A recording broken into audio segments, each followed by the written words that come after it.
I'm facing homelessness, and it's really scary. I'm 29, turning 30 this year, and I've been a homeowner for almost 5 years now, and I am struggling to make my payments. Um, it's pretty scary to think about, but that's the position that I'm in. And while there are things I can do about it, I'm trying and I'm not succeeding. um, so my home payments, they're not incredibly expensive. It's actually cheaper than renting where I live, thanks to the mortgage deal that I got when I got it. Um, but I just have been taking jobs over the years that unfortunately lead me to making less and less money, or have more money but then I get laid off even if I'm performing really well. And the result is that my expenses stay the same, but my income keeps going down, and I only get more experienced and more skilled at what I do.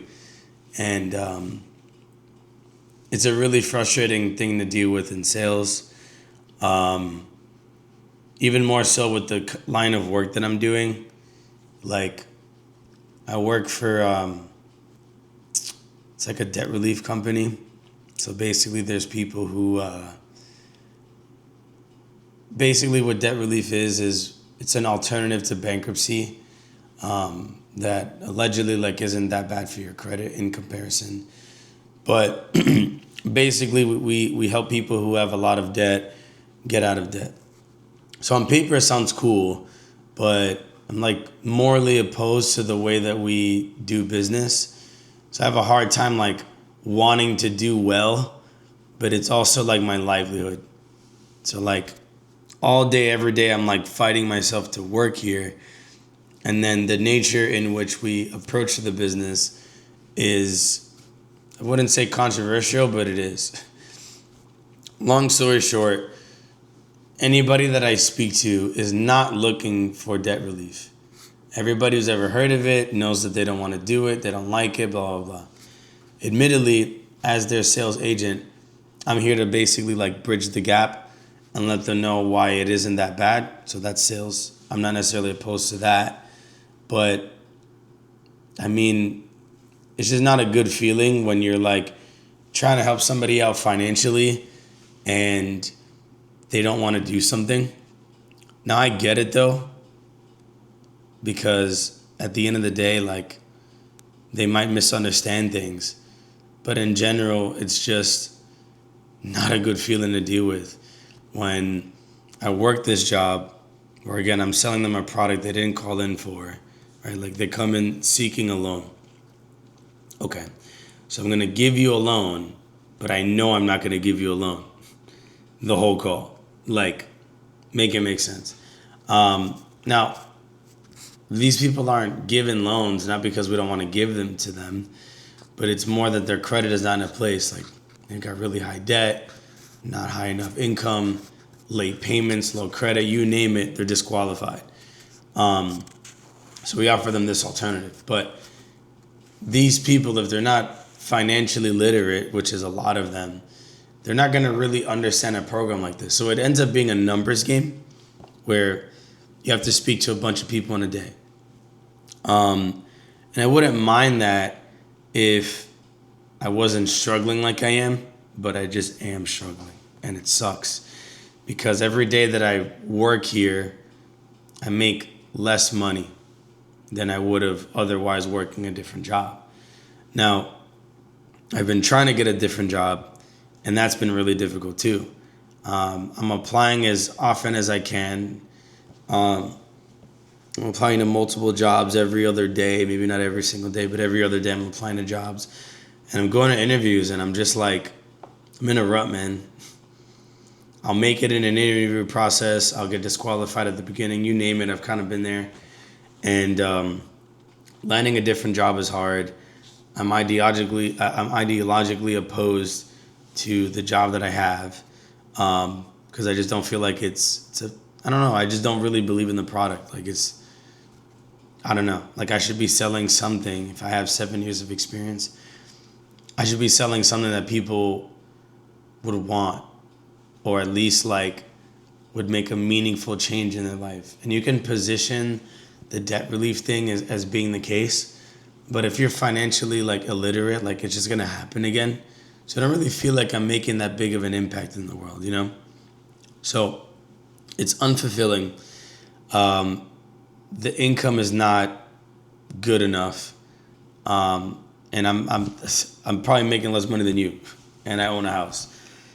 I've been trying to make these payments for a while. I've been working here for about 5 months, 6 months now, and it's just hard. Like it's hard. I try to do things to help improve myself, but there's just a lot of changes in the industry, and again, I'm just not like about it. So sure, I could do really well here, but I don't know. I just have like morals and shit. So it's just hard to, push past that. So on top of the fact that I'm like always applying for other jobs, it's like the more I care about this job, the harder it becomes for me to work it. But if I don't care about the job, then it becomes harder for me to live. But it seems like a zero-sum game, because even if I try, I do improve, but not by much, or at least in a meaningful capacity. My commission's fluctuating and my base pay is just way too low. Like basically my base pay covers the mortgage, but then I can't eat or I can't afford to do anything else. So I'm just like constantly under stress, and I have 2 YouTube channels and none of them are like popping off at all. I know why this one's not popping off, because I don't really post that much. But my other channel, I'm a live streamer, and I do have income coming in, but it's not enough to go full-time or even part-time. Sorry, I am part-time, but I mean like full-time. It's not even part-time income. And on my gaming channel, I post every day. I've posted now for 280 days in a row, and clearly it's my fault, and I don't mean that sarcastically. It's my fault that I'm not succeeding there or getting like growth or getting more money, but I just can't figure it out. I'll eventually get it figured out, but like I might just be homeless before that happens. I don't know. But I've got every year an $8,000 like property tax bill, which is a whole nother story. But I have a huge property tax bill, and that's not like late payments or anything. That's just what it is here in Florida for me. And my house is not worth that much. I have like a $300,000 house. And I gotta pay that shit like this month, pretty much. I could wait, till March, which I do every year, but that's just gonna cost me more money, and I'm gonna pay it anyways. So I'm trying to pay it now, but yeah, it's really nerve-wracking, man. It's really nerve-wracking to be in this kind of position, and I hope you aren't in it either.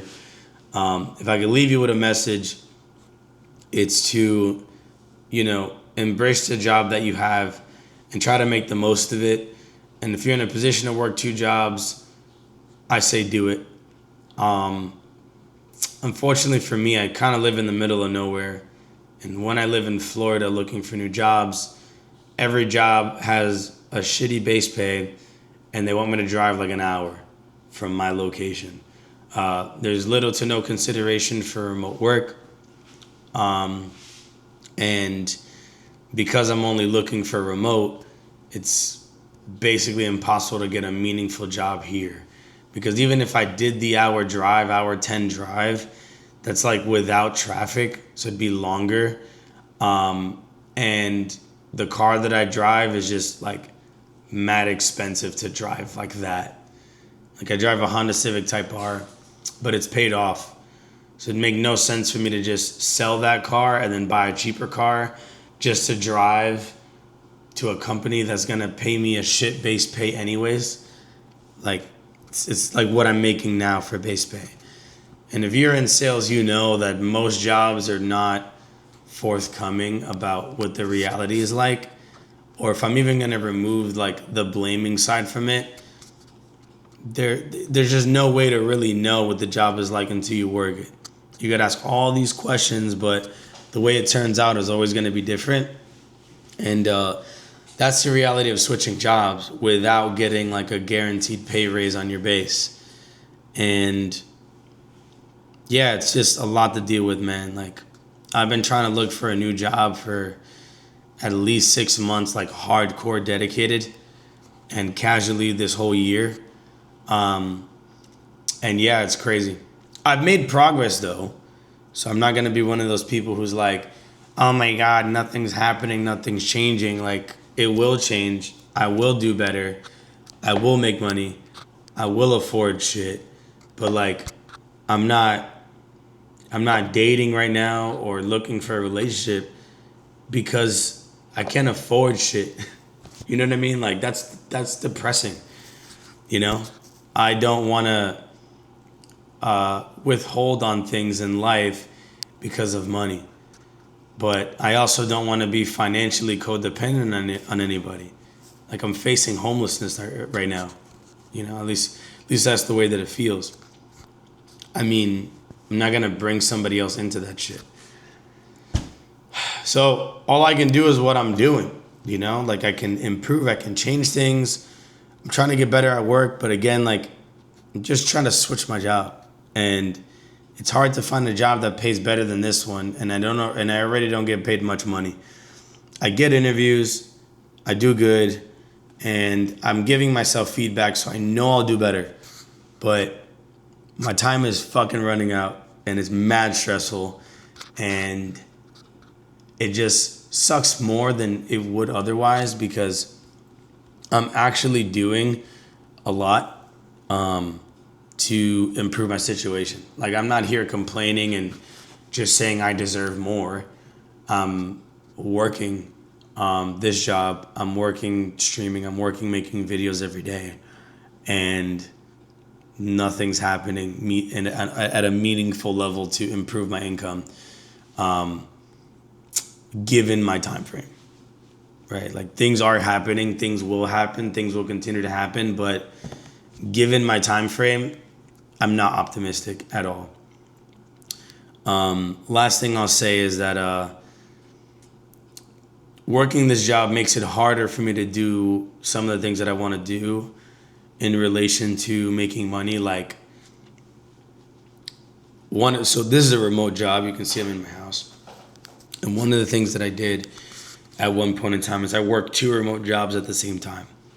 But this job was similar to the other job. It was basically working for competitors, and it was basically impossible to do both because my job is really involved. This is like a customer-facing jobs, and a lot of these jobs demand basically like machine-level output from you. So I wouldn't compare it to things like Amazon, but it does feel a bit dehumanizing when I need to wait for a call to come in, and no matter what I'm trying to do, like decompress or maybe have a snack, I need to spit out that food and, you know, put my shit aside to just take a call at any time. And then our average conversion rate is like 15% at the company. So like, I'm going to pick up the phone for somebody that's not going to take the program, which means that I'm not going to make money, which means that I just stopped eating to waste my time. And I have to do that at a moment's notice. And I'm on the phone like pretty much all day. And it's fine if you're like winning, you know? And winning doesn't have to be a high conversion rate. But winning means like, okay, I'm getting meaningful money. It's fine, you know? It's fine if I'm on the phone all day, but I can't afford to feed myself. I'm on the phone all day. Because of that, I'm like more stressed than I should be. And it takes me off my game if you're trying to like make a video. Nor do I even have the time to be focused making a video. Like, I'm not experienced at making videos where I can just streamline my process and get it done if I just set aside 30 minutes. Like, I'm new to this. So I have to like really like stop and think about what I'm gonna do and how I'm gonna make it better than I did before. And I can't do that if I'm getting a call every 2 minutes. And I live alone, so I've got to do a lot myself. But I'm also broke, so I have to spend time, cooking and cleaning and all this stuff. And that isn't special, but if I had more usable time to do things like making videos, I'm sure I'd be better off. And I'm using what time I do have amidst like my stressors and my other responsibilities to get it all done. But it's a lot to be a homeowner making like no money pretty much and having ambitious goals at the same time. I mean, if my goal was just to like live here and have increasing amounts of debt and then just figure it out when I max out on my credit, I could live here for 8 years, But I'm not that kind of guy. Like, I'm ambitious. I want to raise a family. I want to, be in a relationship. I want to be able to provide for myself, my family. I want to live a meaningful life. I want to be able to afford food. Like, all that takes more of you than, I don't know, just doing like the bare minimum. So I try to do everything I can, and I mean, I'm consistent, but how much longer do I have to wait? Is it forever? Am I going to go homeless before it happens? I don't know. But yeah, that's all I got. Take it easy.